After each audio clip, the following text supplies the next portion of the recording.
Joining us now is Pete Moore, who also suffers from, well, we say chronic pain, Pete, but we were just talking about the terminology used, because when you think of chronic pain, you think of something really sharp and almost in a certain moment of time. But this is, your situation is not that. No, I think we've moved away from the term using the term chronic, because to people with pain, to say we're chronic is we feel like life-threatening.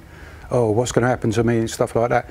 So we tend to use the word persistent. When I talk to people with pain, they say, yeah, I like that term, and they prefer it. So what's your experience? Well, mine is pretty much the same as most others, really. I damaged, prolapsed a couple of discs in my back in the early 90s, early 90s. I was painting a house opposite Windsor Castle.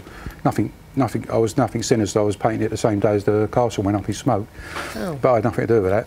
And that day, I went home and then I couldn't move the next day, and then I found out I'd prolapsed one disc in the middle of my back and two in the lower.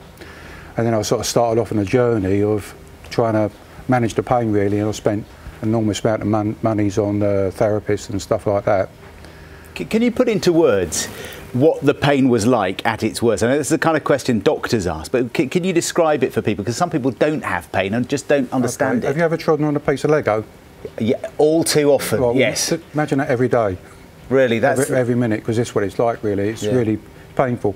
The thing is, when you do get the pain, it becomes that becomes the part of it, and all the healthcare professionals are trying to sort out the pain. But when you get long-term pain, it's you get all the other stuff that goes with it, like medication side effects, sleep problems, fatigue, money worries, relationship problems and things like that. We were talking to a doctor earlier, and he was talking about managing pain. And there are two sides, aren't there? There's the medicine that you take, and as you've mentioned, the side effects come through, or the psychological side of how you manage and cope with pain. Have you taken a look at that? Yeah, I've been through it, because that part of the depression is very common now. It's like they're very like brother and sister, really, with people with pain, that we do get depression or low mood, and because that actually then that supersedes the actual pain itself.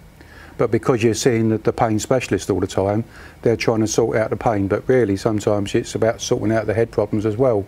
So how do you suggest that happens? Because you've kind of come up with a programme, haven't you? A way of helping people through it. What would you suggest? Well, it's not about things. It's like I call it the Delia Smith approach. Really, it's a multi-gradient programme that people need to help themselves manage. So they're stretching and exercising, pacing their daily activities, doing some relaxation, challenging the negative thoughts. But you know what I do with what I do? I always make my pain management fun, because they think, oh my God, it's drudgery and stuff like that.